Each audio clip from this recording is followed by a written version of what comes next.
Perkenalkan, saya Stefani Paulina, NIM 2205526009. Lalu selanjutnya nanti akan dilanjutkan presentasi oleh teman saya, yaitu Queen Nadifa Zahra Rashida, NIM 2205526019. Kami dari jurusan akuntansi, Fakultas Ekonomi dan Bisnis, Universitas Stikubang Semarang, akan mempresentasikan tentang penyelesaian audit, yaitu langkah peristiwa kemudian dan juga evaluasi kelangsungan usaha.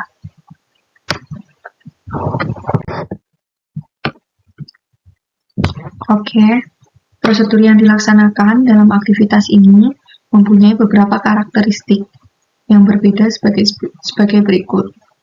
Yang pertama, prosedur ini tidak bersangkutan dengan siklus transaksi atau akun-akun spesifik. Dan yang kedua, prosedur ini dilaksanakan setelah tanggal neraca. Lalu yang ketiga, prosedur ini melibatkan banyak pertimbangan subjektif oleh auditor. Prosedur ini biasanya dilaksanakan oleh manajer audit atau anggota senior dari tim audit yang mempunyai pengalaman yang luas dengan klien. Keputusan yang diambil auditor dalam bagian audit ini biasanya sangat penting bagi hasil akhir dari audit tersebut. Kesimpulan yang ditarik auditor dalam penyelesaian audit sering mempunyai dampak langsung terhadap pendapat yang akan dinyatakan pada laporan keuangan klien.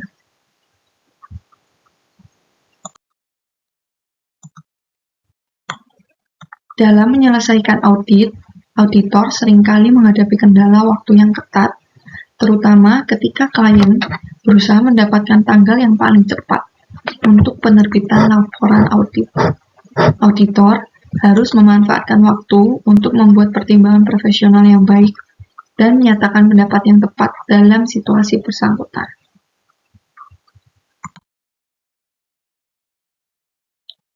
Tanggung jawab auditor dalam menyelesaikan audit dibagi menjadi 3 kategori. Yang pertama, menyelesaikan pekerjaan lapangan. Yang kedua, mengevaluasi temuan. Yang ketiga, berkomunikasi dengan klien. Setelah aktivitas-aktivitas di atas dilaksanakan, maka harus diberikan pertimbangan pada tanggung jawab auditor setelah audit. Ini bersangkutan dengan peristiwa yang terjadi sesudah tanggal laporan auditor.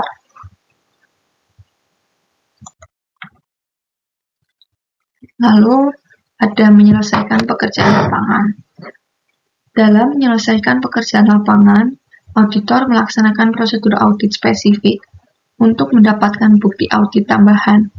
Prosedurnya meliputi ada 5 hal berikut, yaitu yang pertama, lakukan review atas peristiwa kemudian, lalu yang kedua ada membaca notulen rapat, lalu yang ketiga ada mendapatkan bukti mengenai litigasi, klaim, dan penilaian.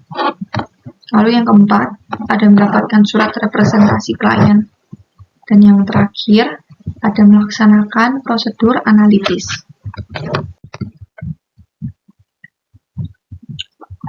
Tanggung jawab auditor untuk menilai kewajaran laporan keuangan klien tidak terbatas pada pemeriksaan atas peristiwa dan transaksi yang terjadi hingga tanggal neraca. Laporan keuangan mungkin dipengaruhi oleh peristiwa tertentu yang telah terjadi setelah tanggal laporan keuangan. Dan hal ini bisa banyak hal yang dilakukan. Ada banyak peristiwa yang bisa terjadi. Auditor juga mempunyai tanggung jawab spesifik atas peristiwa dan transaksi yang pertama, mempunyai pengaruh material terhadap laporan keuangan.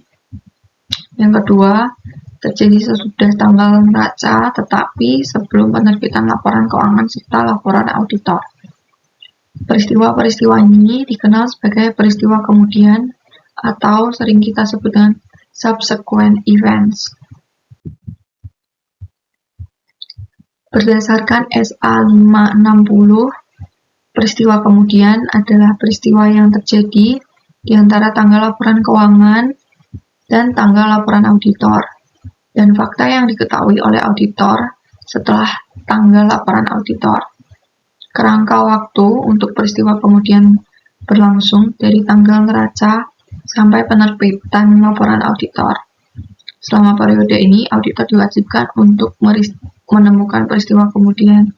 Jadi yang dimaksud adalah tanggal laporan keuangan biasanya adalah tanggal 31 Desember, dan tanggal laporan auditor bisa jadi dari tanggal 1 Januari sampai 30 April tahun berikutnya. Auditor wajib untuk mengetahui peristiwa apa saja yang terjadi di antara rentang waktu tersebut. Beberapa definisi umum. Yang pertama ada tanggal laporan keuangan, yaitu tanggal akhir dari periode terakhir yang dicakup oleh laporan keuangan. Bisa saja suatu perusahaan mengakui dalam 1 tahun buku ataupun dalam 3 bulan. Lalu ada tanggal pengesahan laporan keuangan, yaitu tanggal yang pada saat itu semua laporan yang membentuk laporan keuangan telah disusun dan pihak yang berwenang telah menyatakan bertanggung jawab atas laporan keuangan tersebut. Lalu ada tanggal laporan auditor, yaitu tanggal yang dicantumkan oleh auditor dalam laporannya atas laporan keuangan. Ini biasanya lebih dari tahun yang diaudit, biasanya dari 1 Januari sampai 30 April tahun berikutnya, sebelum dilaporkannya SPT tahunan badan. Lalu ada tanggal diterbitkannya laporan keuangan, yaitu tanggal tersedianya laporan auditor dan laporan keuangan auditan bagi pihak ketiga. Bisa jadi kalau sebuah perusahaan itu sudah TBK atau IPO, biasanya mereka memberikan laporan keuangan pada para pemegang saham. Tujuan auditor adalah untuk yang pertama memperoleh bukti audit yang cukup dan tepat tentang apakah peristiwa yang terjadi antara tanggal laporan keuangan dan tanggal laporan auditor yang mengharuskan penyesuaian atau pengungkapan dalam laporan keuangan secara tepat telah digambarkan dalam laporan keuangan tersebut sesuai dengan kerangka laporan keuangan yang berlaku.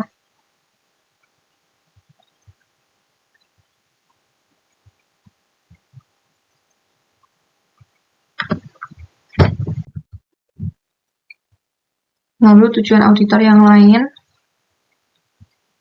yaitu yang pertama merespons secara tepat fakta yang diketahui oleh auditor setelah tanggal laporan auditor, yang mana jika diketahui oleh auditor pada tanggal tersebut, kemungkinan menyebabkan auditor mengubah laporan auditnya.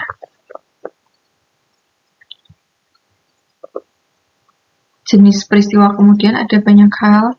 Yang pertama ada memberikan bukti tambahan berkenaan dengan kondisi yang ada pada tanggal neraca dan mempengaruhi estimasi yang inherent dalam proses penyusunan laporan keuangan. Yang kedua, memberikan bukti berkenaan dengan kondisi yang tidak ada pada tanggal neraca tetapi muncul setelah tanggal itu. Peristiwa jenis 1 yang dimaksud tadi memerlukan penyesuaian atas laporan keuangan serta mempengaruhi kewajaran penyajian laporan keuangan. Contohnya, estimasi biaya garansi dan biaya hadiah. Lalu, yang kedua ada estimasi biaya denda perkara pengadilan. Lalu yang ketiga ada estimasi penghapusan piutang. Hasilnya, peristiwa jenis 1 memerlukan penyesuaian karena biasanya hal itu merupakan kondisi yang telah terakumulasi selama periode waktu yang panjang. Misalnya penyesuaian untuk mengubah estimasi penghapusan piutang dengan jurnal beban penghapusan piutang usaha pada debit dan piutang usaha pada kredit. Sedangkan peristiwa jenis 2 memerlukan pengungkapan dalam laporan atau dalam kasus yang sangat material menyertakan data pro forma pada laporan keuangan. Contohnya yang pertama ada 4, yaitu yang pertama kebijakan pengembangan bisnis, lalu yang kedua ada kebijakan penghentian produk, yang ketiga ada kebijakan penutupan cabang, dan yang terakhir ada bencana alam. Syaratnya adalah sudah adanya bukti atau informasi mengenai kondisi yang belum terjadi pada tanggal neraca, tetapi memiliki pengaruh signifikan sehingga memerlukan pengungkapan atau pengubahan. Auditor harus mengidentifikasi dan mengevaluasi peristiwa kemudian sampai tanggal laporan auditor yang biasanya merupakan akhir dari pekerjaan lapangan. Tanggung jawab ini dapat dilaksanakan dalam 2 cara. Yang pertama yaitu dengan cara mewaspadai peristiwa kemudian dalam melaksanakan pengujian substantif akhir tahun seperti pengujian pisah batas dan mencari kewajiban yang belum tercatat. Lalu yang kedua, ada dengan melaksanakan prosedur audit yang ditetapkan dalam SA 560 atau mendekati akhir pekerjaan lapangan. Prosedur yang dimaksud yaitu yang pertama membaca laporan keuangan interim terakhir yang tersedia serta membandingkannya dengan laporan yang sedang dilaporkan dan melakukan perbandingan lainnya yang sesuai dalam situasi-situasi itu. Lalu langkah selanjutnya ada menanyakan kepada manajemen yang bertanggung jawab atas hal-hal keuangan dan akuntansi mengenai 4 hal berikut. Yang pertama yaitu setiap kewajiban kontingen atau komitmen besar yang ada pada tanggal neraca atau tanggal pertanyaan itu diajukan. Lalu yang kedua, ada setiap beban yang signifikan terhadap modal saham, hutang jangka panjang, atau modal kerja sampai tanggal pertanyaan diajukan. Lalu yang ketiga, ada status saat ini dari pos-pos yang sebelumnya dipertanggungjawabkan atas dasar data sementara, pendahuluan atau tidak konklusif. Lalu yang keempat, ada apakah setiap penyesuaian yang tidak biasa telah dilakukan sejak tanggal neraca. Lalu langkah selanjutnya dari menanyakan kepada manajemen yang bertanggung jawab atas hal-hal keuangan dan akuntansi, ada langkah membaca notulen rapat Dewan Komisaris, pemegang saham, dan komite lainnya yang sesuai. Lalu menanyakan ahli hukum klien mengenai litigasi, klaim, dan penilaian. Lalu langkah selanjutnya ada mendapatkan surat representasi dari klien mengenai peristiwa kemudian yang menurut pendapatnya akan memerlukan penyesuaian atau pengungkapan. Lalu langkah selanjutnya ada melakukan tanya jawab tambahan atau melaksanakan prosedur tambahan yang dipandang perlu dalam situasi-situasi itu. Sebagai tambahan terhadap prosedur audit yang telah dijelaskan, auditor dapat mempertimbangkan hal-hal berikut sebagai langkah yang diperlukan dan tepat untuk membaca budget perusahaan terakhir yang tersedia, perakiraan arus kas, dan laporan manajemen lain yang terkait untuk periode setelah tanggal laporan keuangan. Lalu langkah selanjutnya ada meminta keterangan atau memperluas permintaan keterangan sebelumnya yang dilakukan secara tertulis maupun lisan kepada penasihat hukum entitas tentang proses litigasi dan klaim. Lalu langkah selanjutnya ada mempertimbangkan apakah representasi tertulis yang mencakup peristiwa kemudian tertentu mungkin diperlukan untuk mendukung bukti audit yang lain, dan dengan demikian dapat diperoleh bukti audit yang cukup dan tepat dalam meminta keterangan dari manajemen dan jika relevan pihak yang bertanggung jawab atas tata kelola tentang apakah ada peristiwa kemudian yang telah terjadi yang mungkin mempengaruhi laporan keuangan auditor dapat meminta keterangan dan tentang status terkini, unsur-unsur yang dipertanggungjawabkan atas basis data awal atau tidak bersifat konklusif, dan meminta keterangan khusus tentang hal-hal berikut.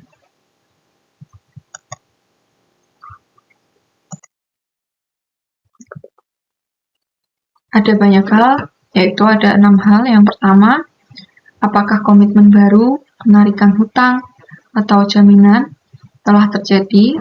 Yang kedua, apakah penjualan atau akuisisi aset telah terjadi atau direncanakan. Yang ketiga, apakah telah terjadi peningkatan modal atau penerbitan instrumen hutang, seperti penerbitan saham atau surat hutang baru, atau suatu perjanjian untuk penggabungan atau likuidasi telah dilakukan atau direncanakan. Lalu yang keempat, ada apakah aset telah dialokasikan oleh pemerintah atau dimusnahkan, sebagai contoh oleh kebakaran atau banjir. Lalu yang kelima, ada apakah terdapat perubahan yang berhubungan dengan kontingensi. Lalu yang terakhir, ada apakah penyesuaian akuntansi yang tidak lazim telah dibuat atau dipertimbangkan secara mendalam. Lalu yang ketujuh, ada apakah aset telah dialokasikan oleh pemerintah atau dimusnahkan, sebagai contoh oleh kebakaran atau banjir. Lalu yang kedelapan, pertanyaan selanjutnya yaitu apakah terdapat perubahan yang berhubungan dengan kontingensi.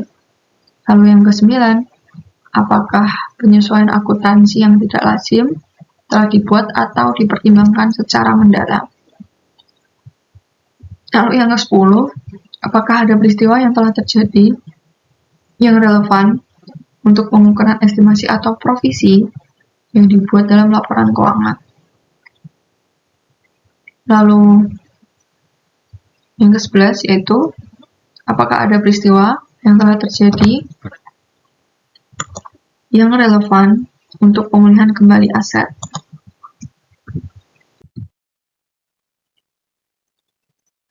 Kelalaian untuk mencatat atau mengungkapkan secara tepat peristiwa kemudian dalam laporan keuangan akan menimbulkan penyimpangan dari laporan standar audit. Tergantung pada materialitas, auditor harus menyatakan baik pendapat wajar dengan pengecualian ataupun pendapat tidak wajar karena laporan keuangan tidak disajikan secara wajar, sesuai dengan prinsip-prinsip akuntansi yang berlaku umum.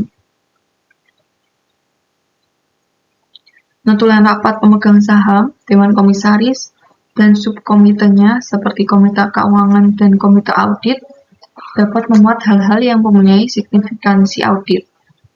Auditor harus menentukan bahwa semua notulen rapat dewan yang diadakan selama periode yang sedang diaudit dan selama periode dari tanggal neraca sampai akhir pekerjaan lapangan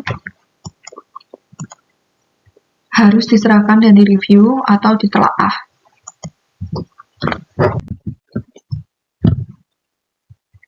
Lalu selanjutnya ada langkah membaca notulen rapat.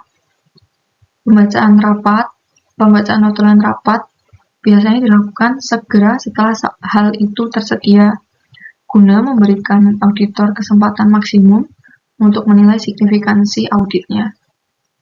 Pembacaan notulen rapat oleh auditor harus didokumentasikan dalam kertas kerja.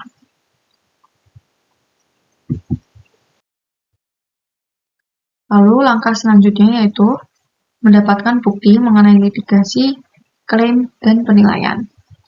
Auditor harus mendapatkan bukti-bukti tentang, yaitu ada 4 hal: eksistensi kondisi, situasi, atau serangkaian situasi yang menunjukkan ketidakpastian mengenai kemungkinan terjadinya kerugian pada suatu entitas dari litigasi, klaim, dan penilaian. Periode di mana penyebab yang mendasari tindakan hukum terjadi. Lalu yang ketiga, tingkat probabilitas hasil yang tidak menguntungkan. Lalu yang terakhir atau yang keempat yaitu jumlah atau rentang kerugian yang potensial. Karena biasanya LCA berada dalam pengetahuan langsung manajemen, maka manajemen merupakan sumber utama informasi tentang hal-hal tersebut. Dengan demikian, auditor harus yang pertama, lakukan tanya jawab dan diskusi. Yang kedua, mendapatkan uraian dan evaluasi atas LCA. Lalu yang ketiga, mendapatkan kepastian tentang eksistensi setiap klaim yang belum ditegaskan. Auditor juga harus memeriksa dokumen yang dimiliki klien mengenai LCA. Harus diakui bahwa biasanya auditor tidak memiliki keahlian hukum yang mencukupi untuk membuat pertimbangan yang jelas mengenai LCA. Jadi, surat pertanyaan audit atau letter of audit inquiry kepada ahli hukum klien merupakan sarana utama bagi auditor untuk mendapatkan informasi pendukung tentang LCA yang diserahkan oleh manajemen. Jawaban ahli hukum mungkin tidak mempunyai pengaruh terhadap laporan auditor. Namun, dalam beberapa kasus, jawaban ahli hukum yang dapat menunjukkan ketidakpastian yang signifikan mengenai kemungkinan hasil yang tidak menguntungkan dari LCA atau jumlah atau rentang kerugian yang potensial. Penolakan seorang ahli hukum untuk menjawab surat pertanyaan audit merupakan pembatasan atas ruang lingkup audit. Auditor juga dapat memperoleh bantuan tentang LCA dari Departemen Hukum Klien.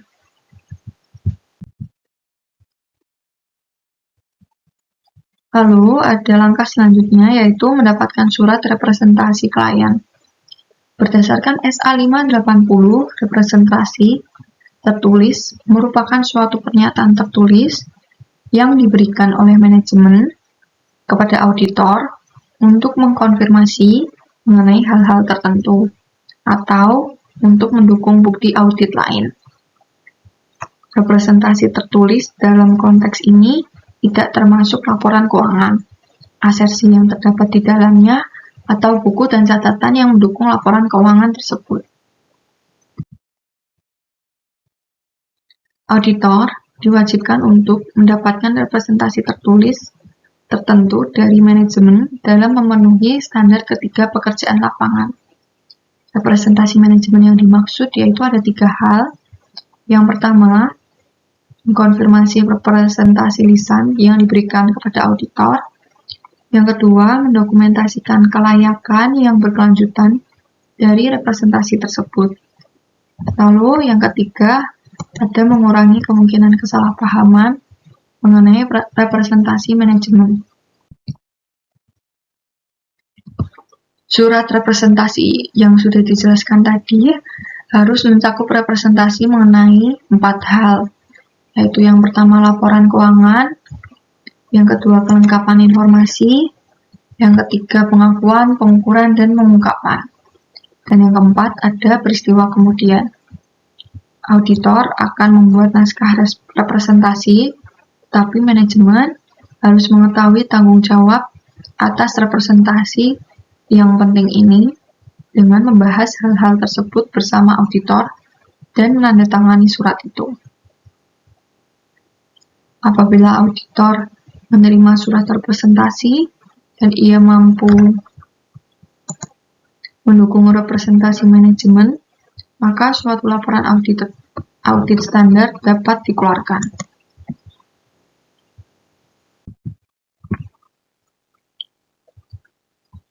Akan tetapi, ada keterbatasan pada lingkup audit jika auditor tidak dapat memperoleh surat representasi atau mendukung representasi manajemen yang bersifat material bagi laporan keuangan dengan prosedur audit lainnya. Penolakan manajemen untuk memberikan representasi tertulis mungkin cukup menurut pertimbangan auditor untuk membuat auditor menarik diri dari penugasan. Jika manajemen tidak memberikan representasi tertulis yang diminta, maka auditor harus, yang pertama, mendiskusikan masalah ini dengan manajemen.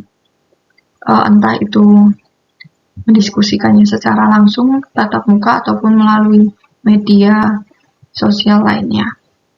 Lalu yang kedua, ada mengevaluasi ulang integritas manajemen, dan dampak yang mungkin timbul terhadap keandalan representasi, baik lisan maupun tertulis, dan bukti audit secara umum.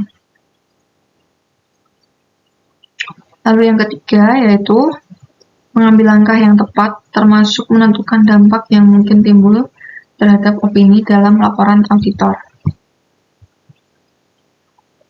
Selanjutnya akan dijelaskan oleh rekan saya.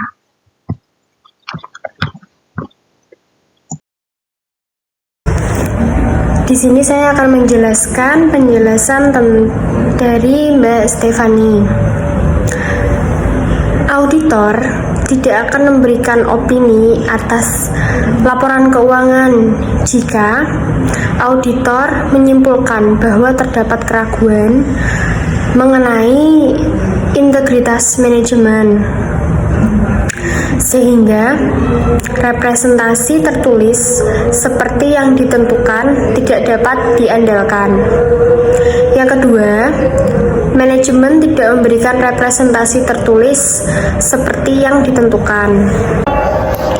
Sebagai contoh, jika auditor sedang meneliti laporan keuangan dari sebuah perusahaan atau klien dari auditor itu sendiri, lalu ditemukannya adanya kejanggalan atau diindikasikan bahwa adanya kecurangan ataupun temuan, maka auditor tidak akan memberikan opini atas laporan keuangan tersebut.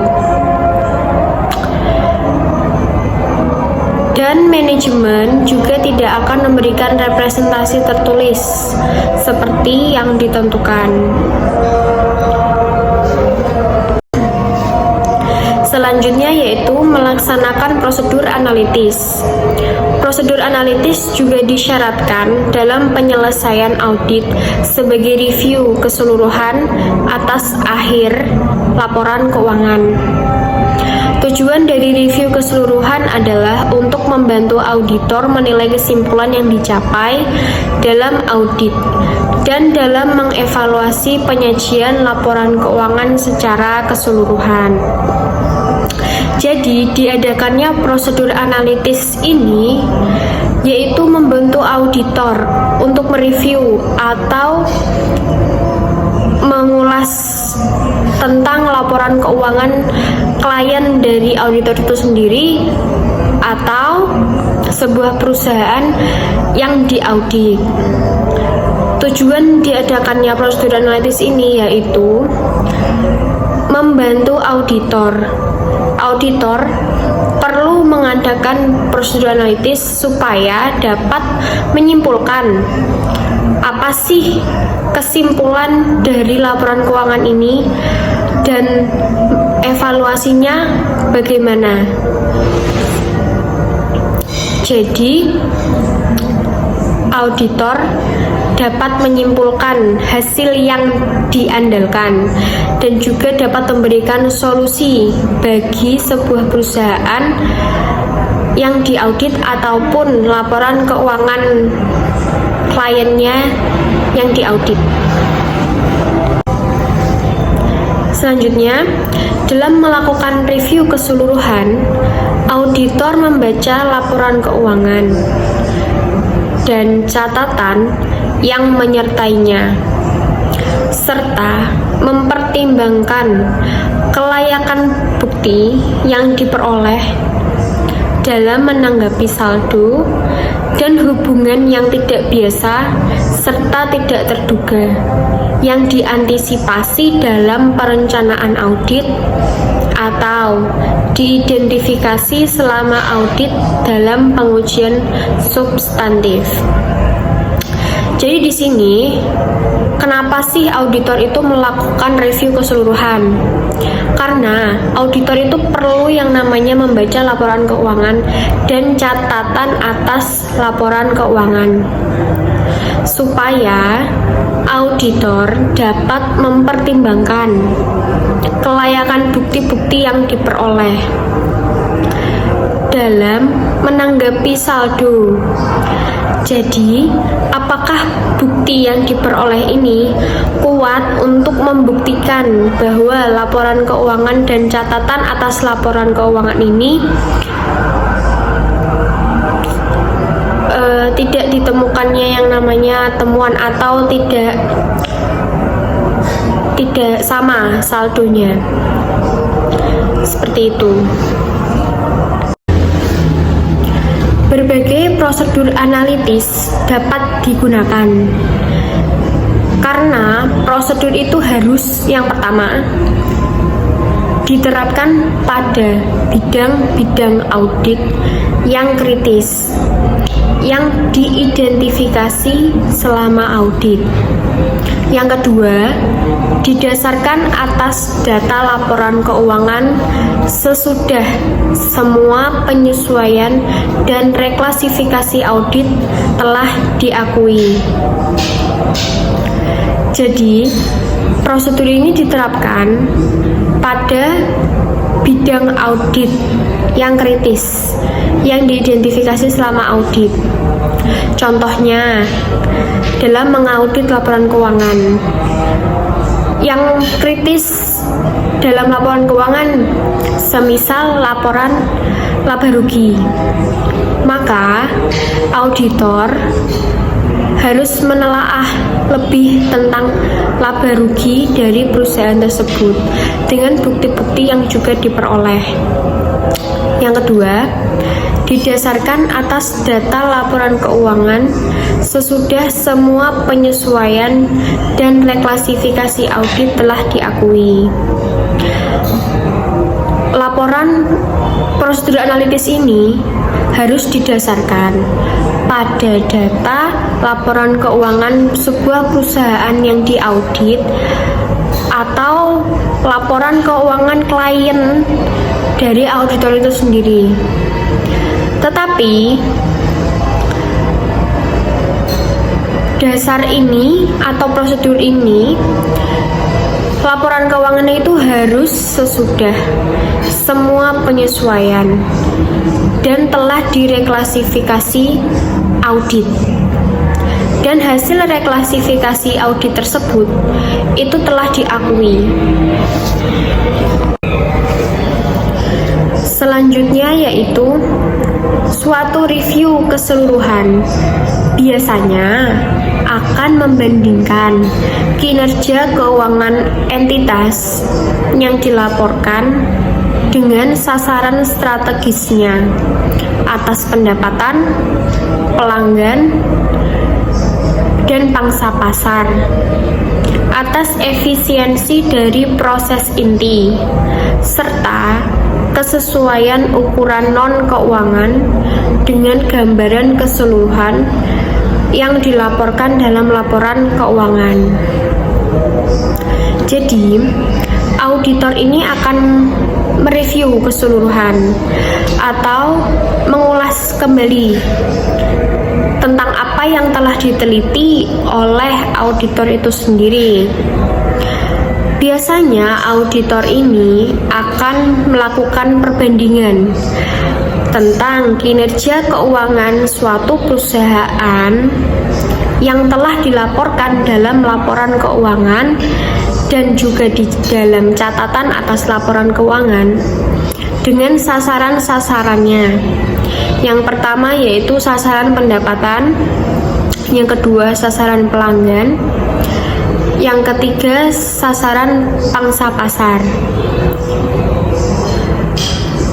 Namun, auditor ini juga akan membandingkan dari sasaran-sasaran itu tadi dengan kesesuaian ukuran non-keuangan seperti jasa dengan gambaran keseluruhan yang dilaporkan dalam laporan keuangan suatu perusahaan tersebut.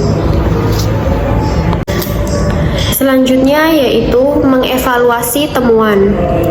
Dalam mengevaluasi temuan, auditor mempunyai dua tujuan, yaitu untuk menentukan jenis pendapat yang harus dinyatakan dan menentukan apakah GAAS telah dipenuhi dalam audit. Langkah-langkah yang akan dilakukan yaitu yang pertama, membuat penilaian akhir tentang materialitas dan resiko audit. Yang kedua, mengevaluasi going concern atau mengevaluasi kelanjutan usaha. Yang ketiga, melakukan review teknis atas laporan keuangan. Yang keempat, merumuskan pendapat dan membuat naskah laporan audit. Yang kelima, melakukan review akhir atas kertas kerja. Jadi, dalam mengevaluasi temuan ini, auditor itu harus mempunyai tujuan. Yang telah saya jelaskan tadi, tujuan auditor ini dalam mengevaluasi temuan itu menentukan jenis pendapat yang harus dinyatakan. Jadi sebelum menentukan pendapat apa yang harus disampaikan oleh auditor kepada perusahaan atau klien yang diaudit, auditor harus mengevaluasi secara kritis tentang laporan-laporan keuangan perusahaan tersebut dan juga menentukan apakah GAS perusahaan ini atau klien ini telah dipenuhi dalam audit. Selanjutnya yaitu penilaian akhir atas materialitas dan resiko audit. Yang pertama yaitu prasyarat yang esensial dalam memutuskan suatu pendapat yang akan dikeluarkan adalah penilaian akhir atas materialitas dan resiko audit. Yang kedua yaitu titik tolak untuk melakukan proses ini adalah menjumlahkan salah saji yang ditemukan ketika memeriksa semua akun yang belum dikoreksi oleh klien. Jadi, penilaian akhir atas materialitas dan risiko audit ini yaitu syarat yang paling esensial oleh auditor dalam memutuskan suatu pendapat yang akan dikeluarkan oleh auditor itu kepada entitas atau perusahaan. Yang kedua yaitu menjadi titik tolak auditor ini untuk melakukan proses dalam menjumlahkan salah saji yang ditemukan ketika memeriksa laporan keuangan semua akun yang belum dikoreksi oleh klien. Selanjutnya yaitu masih dalam bab yang sama, penilaian akhir atas materialitas dan resiko audit.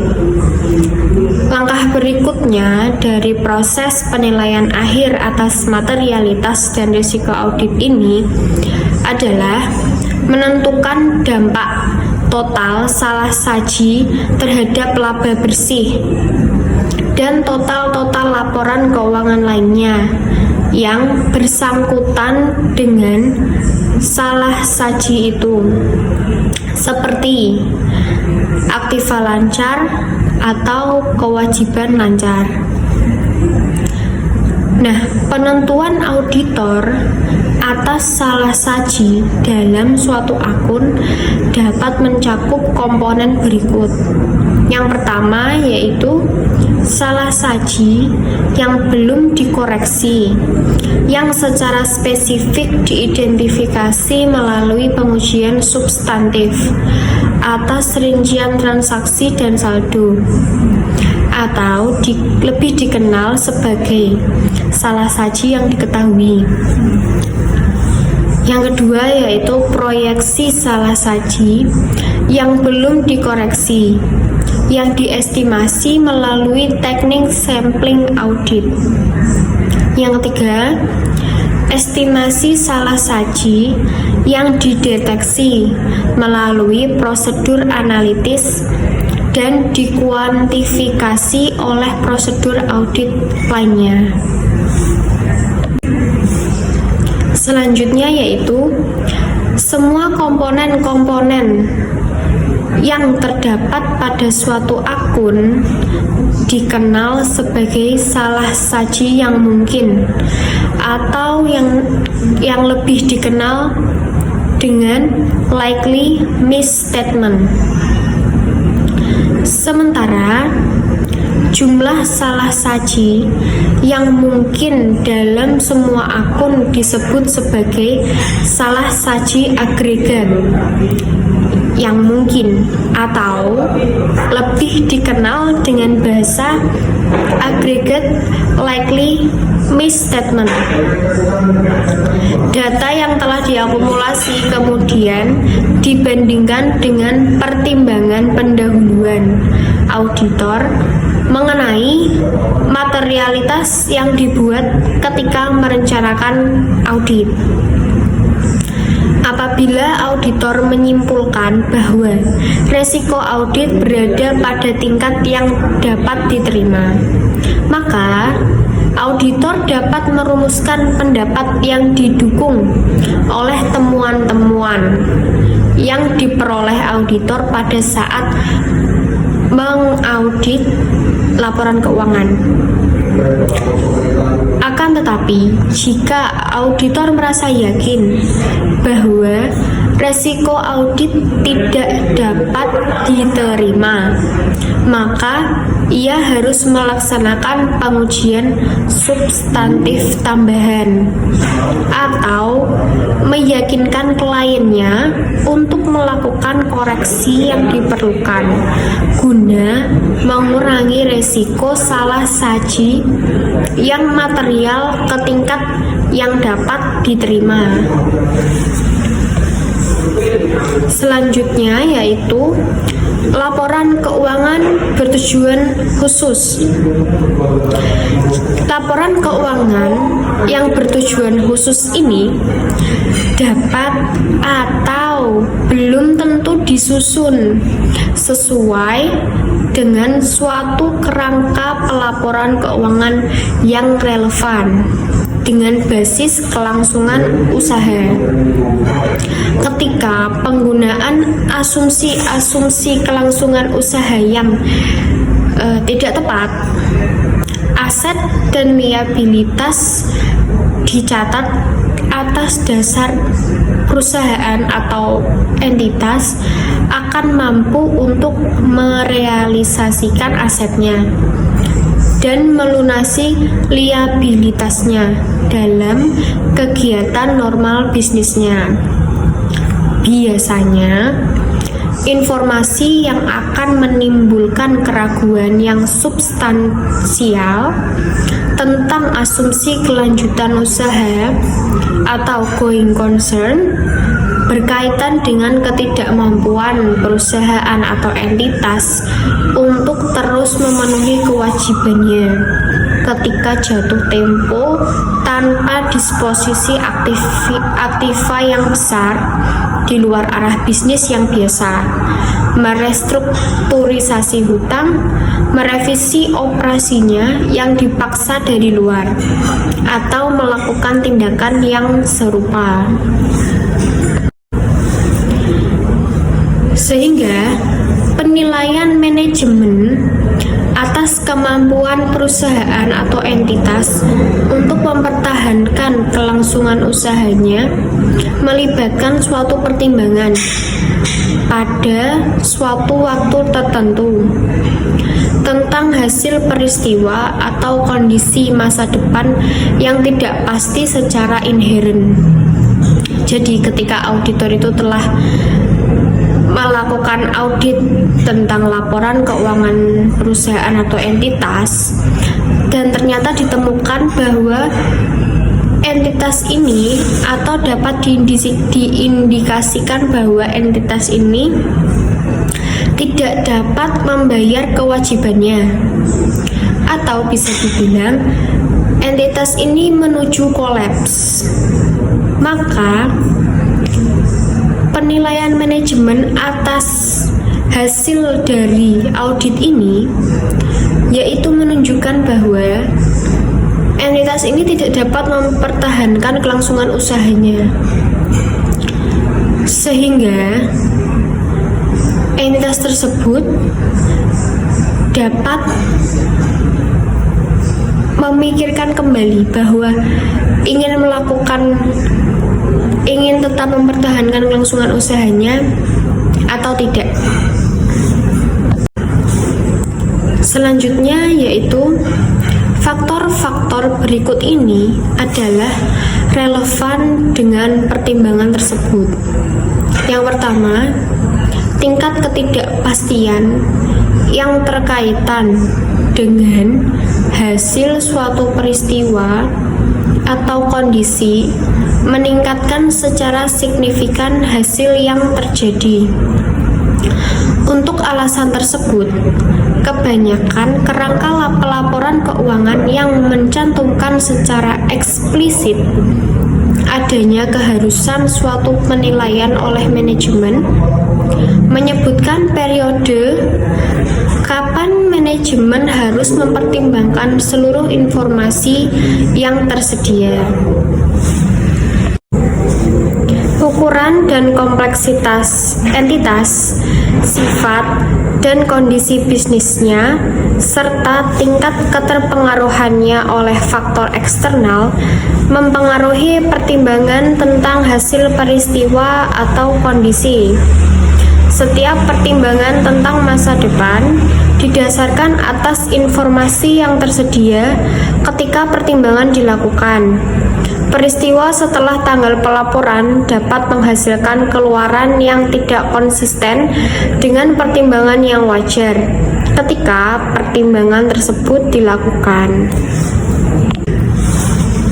Selanjutnya yaitu tanggung jawab auditor adalah memperoleh bukti audit yang cukup dan tepat tentang ketepatan penggunaan asumsi kelangsungan usaha oleh manajemen dalam penyusunan dan penyajian laporan keuangan, dan untuk menyimpulkan apakah terdapat suatu ketidakpastian material tentang kemampuan entitas untuk mempertahankan kelangsungan usahanya.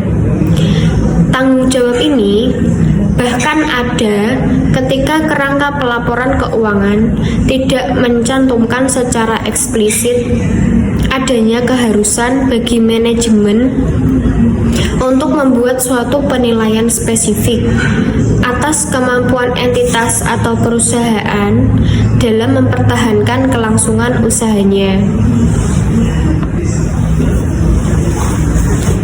Selanjutnya yaitu auditor biasanya mengevaluasi apakah ada keraguan yang substansial mengenai kemampuan klien untuk mempertahankan kelanjutan usahanya berdasarkan hasil-hasil dari prosedur audit. Hasil-hasil dari prosedur audit normal yang dilaksanakan dalam perencanaan pengumpulan bukti untuk mendukung berbagai tujuan audit dan penyelesaian audit. Jika auditor menyimpulkan bahwa tidak adanya keraguan yang substansial, maka ia harus tetap mempertimbangkan kebutuhan akan pengungkapan. Beberapa informasi yang mungkin diungkapkan mencakup: yang pertama, kondisi dan peristiwa bersangkutan yang menimbulkan penilaian atas keraguan yang substansial mengenai kemampuan entitas untuk mempertahankan kelanjutan usahanya selama periode waktu yang layak. Yang kedua, kemungkinan pengaruh pengaruh kondisi dan peristiwa tersebut. Yang ketiga, evaluasi manajemen atas signifikasi dari kondisi-kondisi dan peristiwa itu, serta setiap faktor yang dapat mengurangi. Yang keempat, kemungkinan penggantian operasi perusahaan. Yang kelima, perencanaan manajemen. Dan yang keenam, informasi tentang pemulihan atau klasifikasi jumlah aktiva yang tercatat atau jumlah klasifikasi kewajiban. Sehingga jika auditor menyimpulkan bahwa adanya keraguan substansial mengenai kemampuan entitas untuk mempertahankan kelanjutan usahanya atau kelangsungan usahanya selama periode waktu yang tersisa yang layak, maka laporan audit biasanya berisi pendapat wajar tanpa pengecualian dengan paragraf penjelasan tentang ketidakpastian untuk mencerminkan kesimpulan itu. Selanjutnya akan disajikan contoh-contoh peristiwa atau kondisi yang baik secara individual maupun secara kolektif yang dapat menyebabkan keraguan signifikansi tentang asumsi kelangsungan usaha. Yang pertama yaitu keuangan. Yang pertama, posisi liabilitas bersih atau liabilitas lancar bersih. Yang kedua, pinjaman dengan waktu pengembalian tetap mendekati jatuh temponya tanpa prospek yang realistis atas pembaruan atau pelunasan atau pengandalan yang berlebihan pada pinjaman jangka pendek untuk mendanai aset jangka panjang. Yang ketiga, indikasi adanya penarikan dukungan keuangan oleh kreditor. Yang keempat, arus kas operasi yang negatif yang diindikasikan oleh laporan keuangan historis atau prospektif. Yang kelima, rasio keuangan utama yang buruk. Yang keenam, kerugian operasi yang substansial atau penurunan signifikan dalam nilai aset yang digunakan untuk menghasilkan arus kas. Yang ketujuh, dividen yang sudah lama terutang atau yang tidak berkelanjutan. Selanjutnya yaitu poin 8, yaitu ketidakmampuan untuk melunasi kreditur pada tanggal jatuh tempo. Yang kesembilan, ketidakmampuan untuk mematuhi persyaratan perjanjian pinjaman. 10. Perubahan transaksi dengan pemasok, yaitu dari transaksi kredit menjadi transaksi tunai ketika pengiriman. Yang 11, ketidakmampuan untuk memperoleh pendanaan untuk pengembangan produk baru yang esensial atau investasi yang esensial lainnya. Selanjutnya yaitu operasi. Yang pertama, intensi manajemen untuk melikuidasi entitas atau suatu perusahaan atau untuk menghentikan operasinya. Yang kedua, hilangnya manajemen kunci tanpa penggantian. Yang ketiga, hilangnya suatu pasar utama, pelanggan utama, waralaba, lisensi, atau pemasok utama dari perusahaan tersebut. Yang keempat, kesulitan mencari tenaga kerja ketika perusahaan itu sudah mulai kolaps. Yang kelima, kekurangan penyediaan barang atau bahan. Jadi ketika perusahaan itu ingin memproduksi sesuatu, produksi barang, namun perusahaan tersebut menuju kolaps atau kebangkrutan, maka akan terindikasi yang namanya kekurangan bahan. Yang keenam, munculnya kompetitor yang sangat berhasil. Selanjutnya yaitu poin di lain-lain. Yang pertama, ketidakpatuhan terhadap ketentuan permodalan atau ketentuan statutori lainnya. Yang kedua, perkara hukum yang dihadapi entitas yang jika berhasil dapat mengakibatkan tuntutan kepada entitas yang kemungkinan kecil dapat dipenuhi oleh entitas. Yang ketiga, perubahan dalam peraturan perundang-undangan atau kebijakan pemerintah yang diperkirakan akan memberikan dampak buruk bagi entitas. Yang keempat, kerusakan aset yang diakibatkan oleh bencana alam yang tidak diasuransikan atau kurang diasuransikan. Signifikansi peristiwa atau kondisi tersebut di atas seringkali dapat dimitigasi oleh faktor-faktor lain. Jika auditor menyimpulkan bahwa pengungkapan entitas mengenai kemampuan entitas itu untuk mempertahankan kelanjutan usaha tidak memadai, maka ada penyimpangan dari prinsip-prinsip akuntansi yang berlaku umum. Ini dapat mengakibatkan pendapat wajar dengan pengecualian atau penolakan memberikan pendapat. Selanjutnya yaitu review teknis atas laporan keuangan.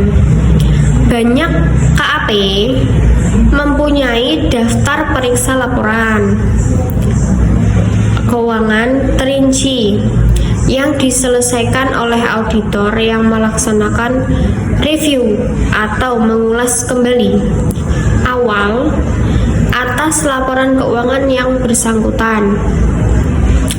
Daftar periksa yang lengkap itu kemudian direview oleh manajer dan partner yang bertanggung jawab atas penugasan tersebut.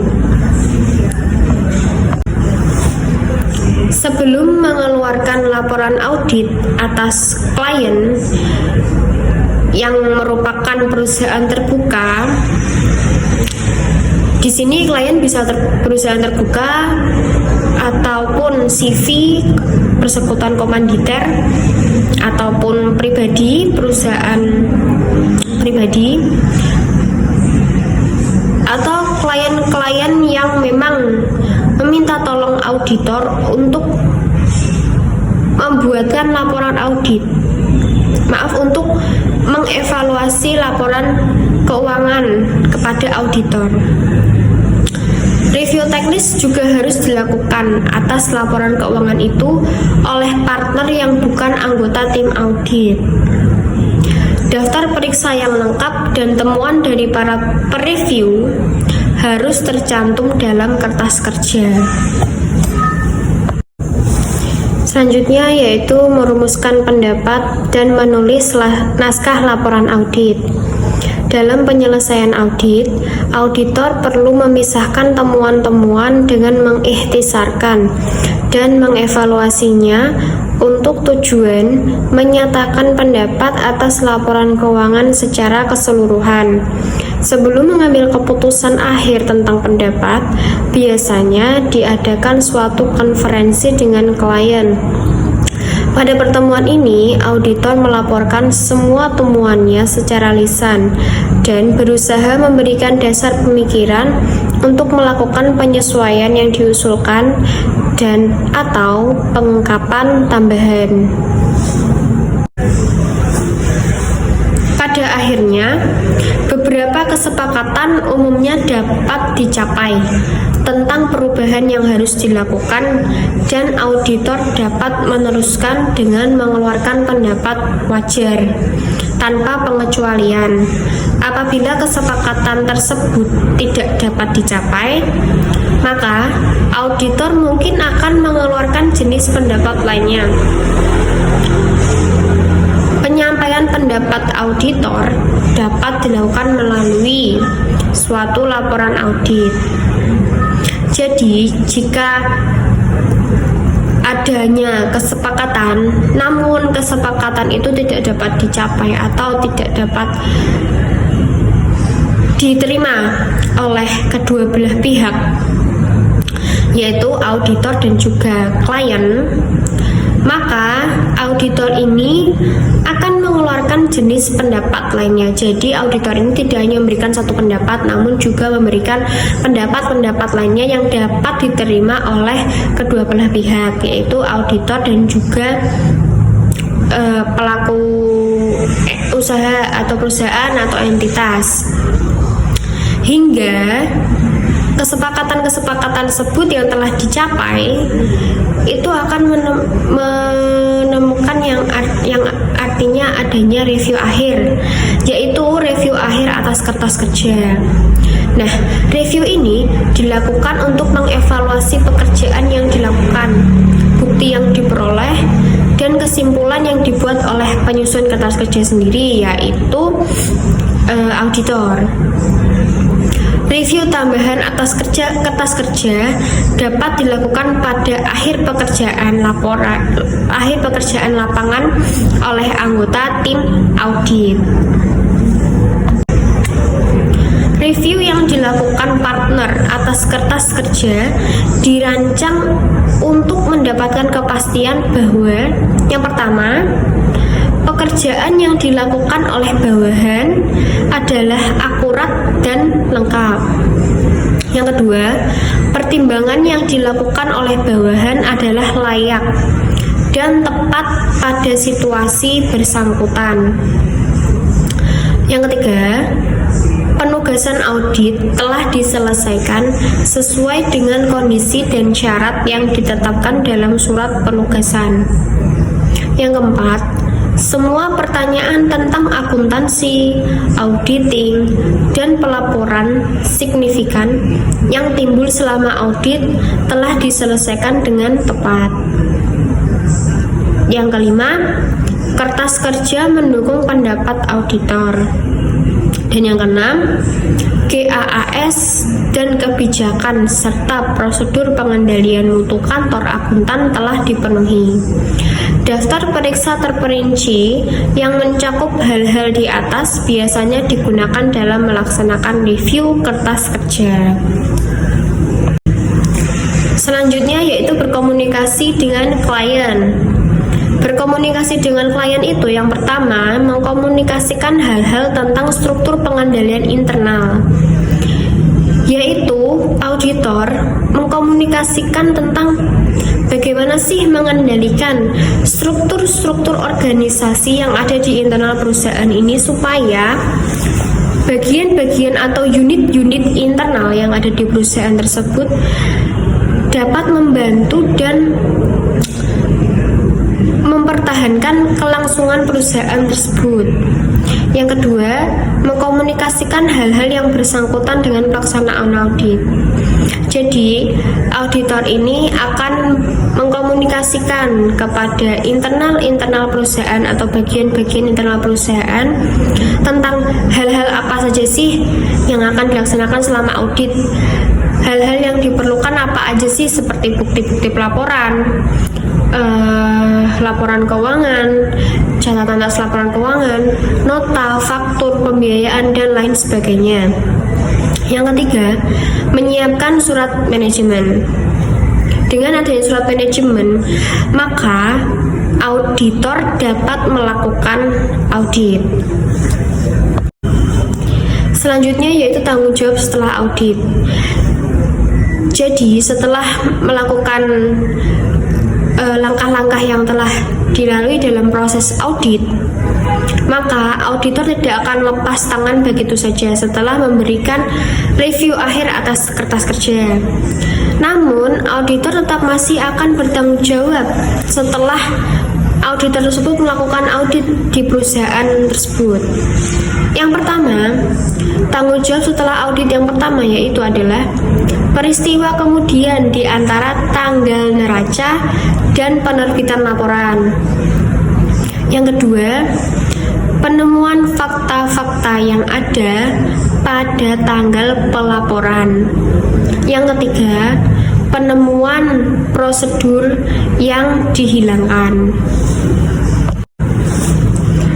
Jika auditor menyimpulkan bahwa pengungkapan entitas mengenai kemampuan entitas itu untuk mempertahankan kelanjutan usahanya tidak memadai, maka ada penyimpangan dari prinsip-prinsip akuntansi yang berlaku umum. Ini dapat mengakibatkan pendapat wajar dengan pengecualian atau penolakan memberikan pendapat. Jika masuk ke bioskop tanpa halangan adalah dengan menunjukkan tiket, maka syarat menuju masa mendatang yang lebih baik adalah dengan memperoleh pendidikan yang sesuai dengan minat. Hai kawan-kawan semua, Anda perlu mengawali langkah untuk bergerak ke depan. Anda juga perlu berlari untuk mengejar keinginan yang besar.